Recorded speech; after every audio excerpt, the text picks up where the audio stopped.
Menurut WHO, sosio-budaya gizi adalah studi yang mempelajari tentang bagaimana faktor-faktor sosial, budaya, dan ekonomi mempengaruhi status gizi individu dan masyarakat.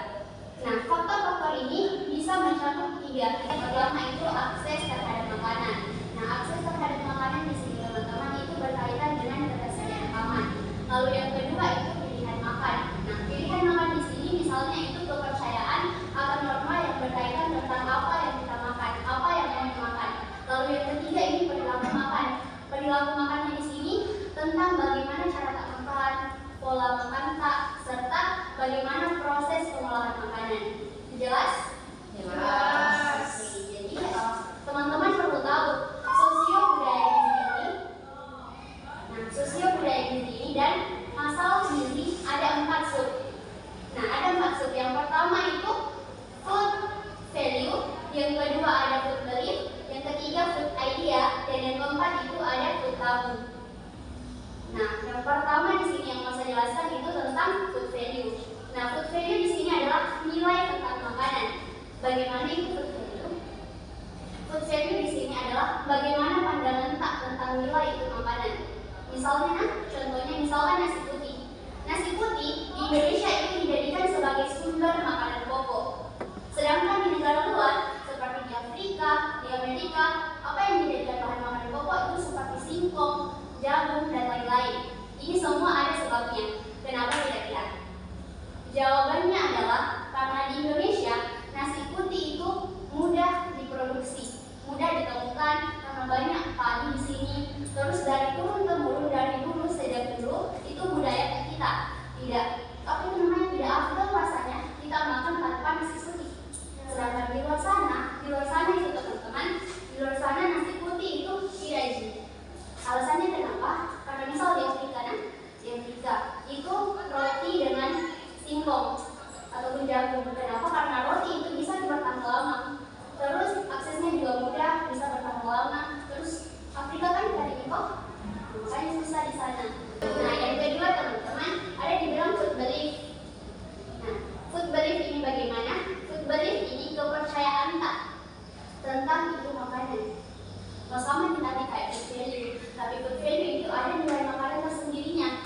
Nah, di food belief ini kepercayaan tak kalau misalkan ini kok pantangan tentang tidak boleh makan sesuatu. Dikelompokkan, misalkan ibu hamil tidak boleh makan nanas muda. Kenapa? Mungkin biasanya didengar karena akan berliburan, kan? Kemudian misalkan kalau misalkan pada bayi itu tidak boleh dikasihkan kacang. Kenapa? Karena tersedati nanti. Kan masih bayi, tidak bisa pencernaannya dengan baik. Nah, pada orang sakit sendiri teman-teman, di orang sakit sendiri itu tidak boleh kalau misalkan flu nah bilang orang tidak boleh minum es. Betul?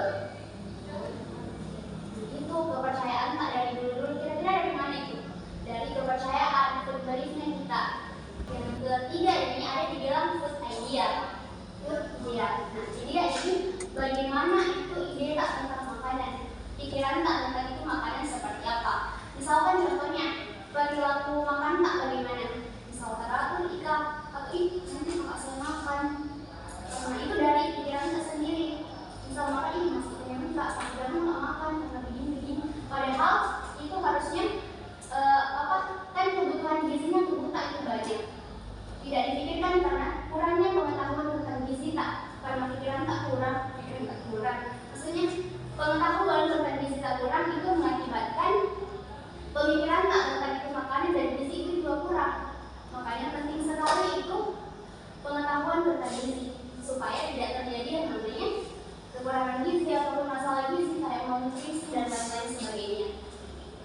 Misal pola makan tak tidak sehat itu berasal dari mana? Dari pikiran kok. Jangan dulu deh, maaf ya kak. Jadi tidak makan. Nah, yang terakhir ini food tabu. Food tabu ini teman-teman, ini misalkan pantangan yang ada di masyarakat. Sama-sama semua ini. Nah, food tabu sendiri ini teman-teman, ini misalkan kepercayaan kalau misalkan dijauhi makanan, dijauhi makanan itu akan ada dampaknya untuk kita.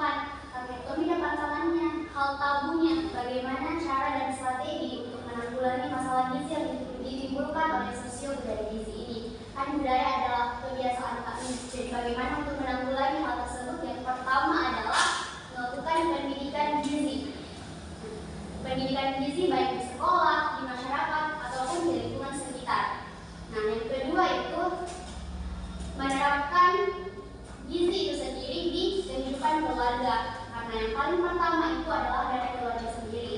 Nah, yang ketiga teman-teman itu melakukan penyuluhan tentang gizi. Karena masyarakat itu tidak tahu, bahkan banyak yang masih kurang pengetahuannya tentang gizi.